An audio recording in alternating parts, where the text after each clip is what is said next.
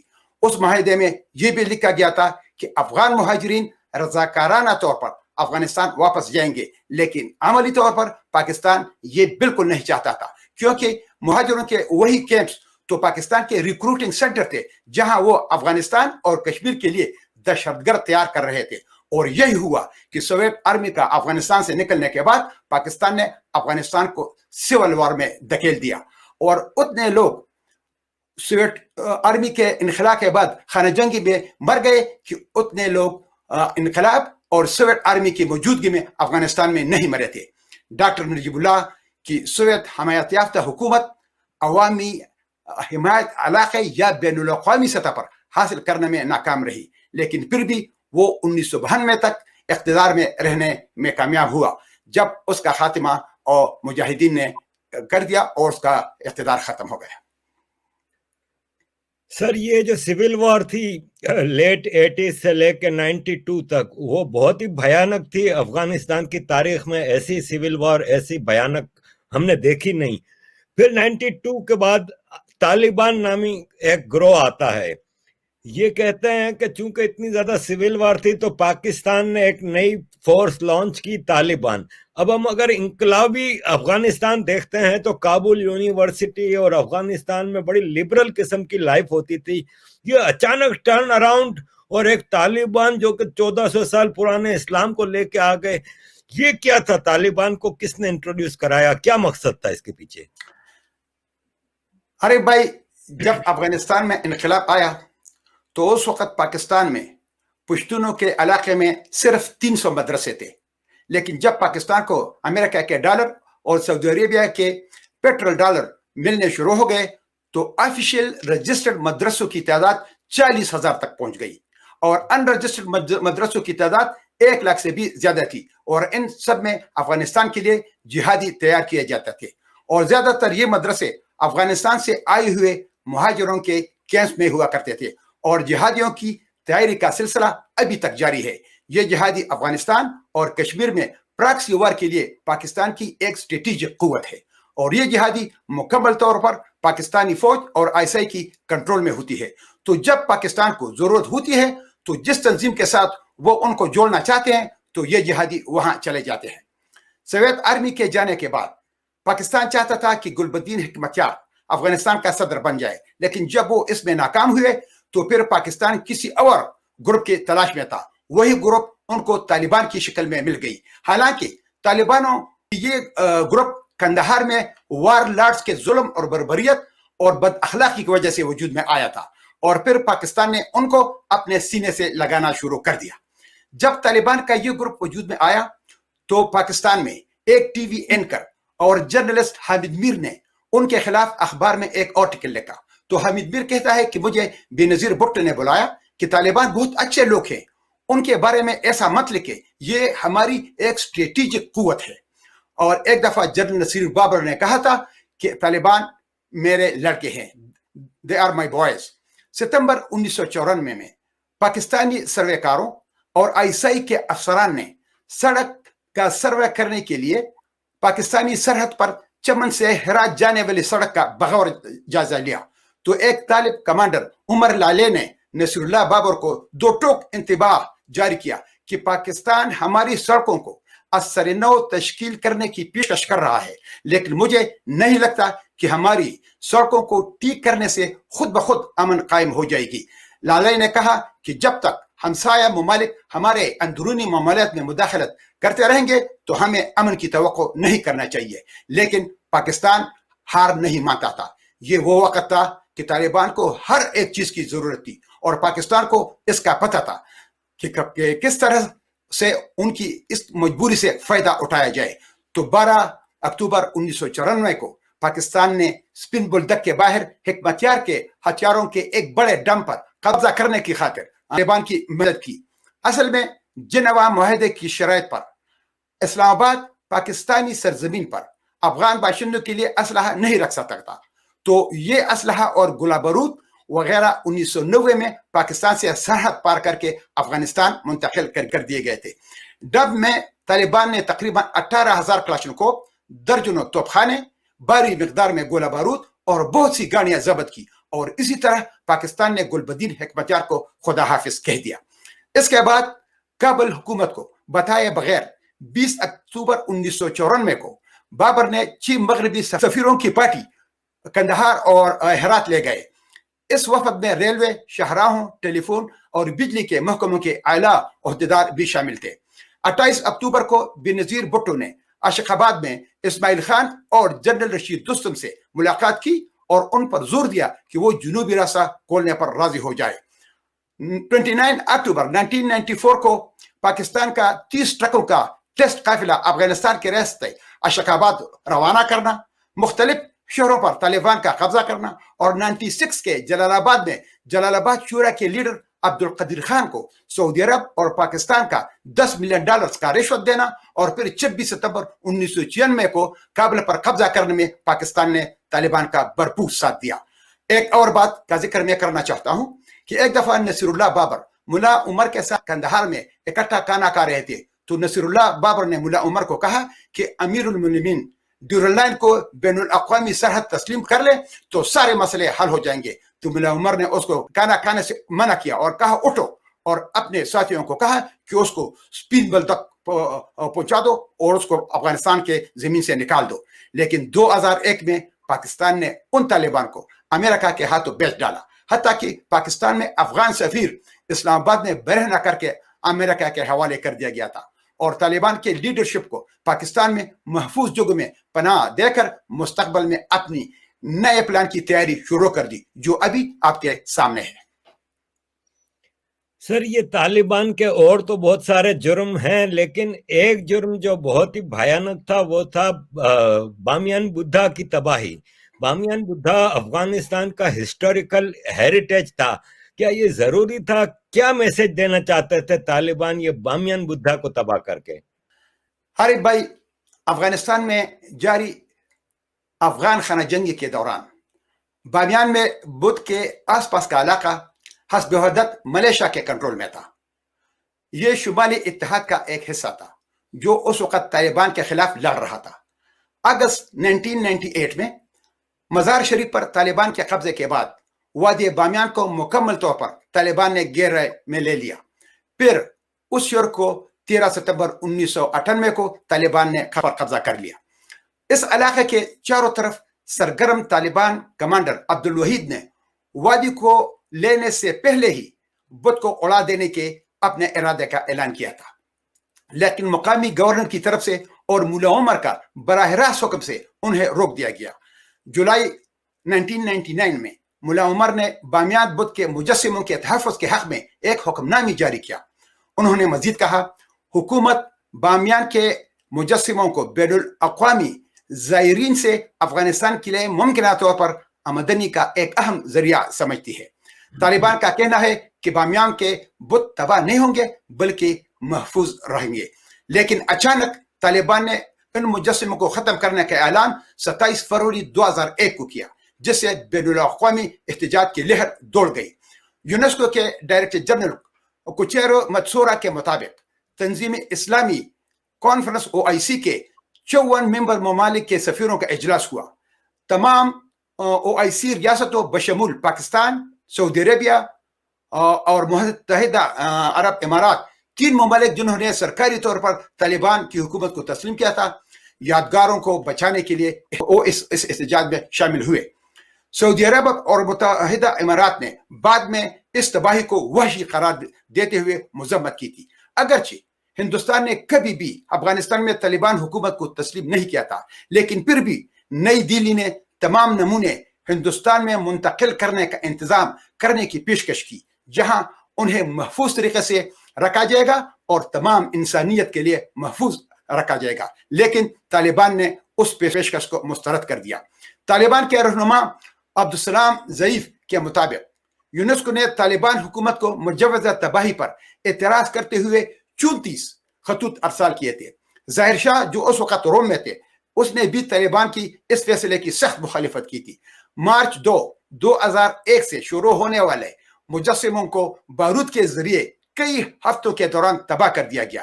ایک انٹرویو کے دوران طالبان کے اعلیٰ رہنما ملا عمر نے مجسموں کو تباہ کرنے کے اپنے حکم کی وضاحت کچھ اس طرح کی ہے. وہ کہتا ہے کہ میں بامیان بت کو ختم نہیں کرنا چاہتا تھا. در حقیقت کچھ غیر ملکی میرے پاس آئے اور کہا کہ وہ بامیان بت کی جس کو بارش کی وجہ سے تھوڑا سا نقصان پہنچا تھا کہ ہم مرمت کرتے ہیں. ملا عمر کہتا ہے کہ اس سے مجھے حیرت ہوئی. میں نے سوچا ان لاپرواہ لوگوں کو ہزاروں زندہ افغان جو بھوک سے مر رہے ہیں کوئی پرواہ نہیں، لیکن وہ بت جیسے غیر جاندار چیزوں کے بارے میں اس قدر فکر مند ہے کہ یہ انتہائی افسوسناک تھا. اسی لیے میں نے ان کو تباہ کرنے کا حکم دے دیا. اگر وہ انسانیت سوز کام کے لیے آتے تو کبھی بت کو ہم تباہ اور برباد کرنے کا حکم نہیں دیتے تھے. اپریل 2002 میں افغانستان کے رہنما حامد کرزئی نے اس تباہی کو قومی المیہ قرار دیا اور بت کے دوبارہ تعمیر نو کا وعدہ کیا. اب ان کی ریبلڈ کا کام جاری ہے، دیکھتے ہیں کہ کیا ہوگا. لیکن میں ٹالرنس کے حوالے سے چند مثالیں دینا چاہتا ہوں. امریکہ میں کسی نے یہودیوں کے مقبرے میں قبروں کو نقصان پہنچایا تو مسلم کمیونٹی نے $55,000 اکٹھا کر کے ان کی ریپیئر کی. ٹیکساس کے شہر وکٹوریا میں ایک مسجد کو نظر آتش کر دی گئی تو امریکیوں نے اس کی تعمیر نو کے لیے $10 لاکھ سے زیادہ رقم جمع کرائی اور اس مسجد کو نئے سرے سے بنا دیا. امریکہ میں پٹسبرگ میں ٹری آف لائف سینیگوگ میں فائرنگ کے قتل عام کے بعد متاثرین اور ان کے اہل خانہ کی مدد کے لیے 2 مسلم تنظیموں نے تقریباً $2 لاکھ اکٹھے کیے تھے. باسٹن امریکہ میں جمعہ کے نماز کے لیے چرچ کو خالی کر دیا جاتا ہے اور مسلم اس میں جمعہ کی نماز پڑھتے ہیں. برلن جرمنی میں چرچ کو مسلمانوں کو نماز کے لیے کھولا گیا. مسلمانوں اور غیر مسلموں کے مابین بنیادی تعلق احسان، انصاف اور تعاون ہے. We should not judge the fate of others. Jio اور جینے دو. سر 9/11 آتا ہے. 9/11 کے جو بھی کلپریٹس تھے اس میں ایک بھی افغان نہیں تھا، اور اس کے بعد بھی جو نامی ٹیررسٹ ہے اسامہ بن لادن، ایمن الظواہری، ابو فرج اللیبی، ابو زبیدہ، جتنے نام لیں پاکستان سے گرفتار ہوئے. تو امریکہ نے پاکستان پہ کیوں حملہ نہیں کیا؟ افغانستان پہ کیوں حملہ کیا؟ ارے بھائی، 9/11 کے بعد امریکہ اور اس کے اتحادی اپنی انرجی ضروریات کو مد نظر رکھتے ہوئے افغانستان آئے تھے. اس پر میں ذرا تفصیل سے بات کرنا چاہتا ہوں. امریکہ ہر روز 22 ملین بیرل تیل استعمال کرتا ہے، جس میں 11 ملین بیرل وہ اپنے تیل جو اپنے کوے ہیں ان سے وہ حاصل کرتے ہیں، اور مزید 11 بلین بیرل تیل وہ میکسیکو، وینیزویلا،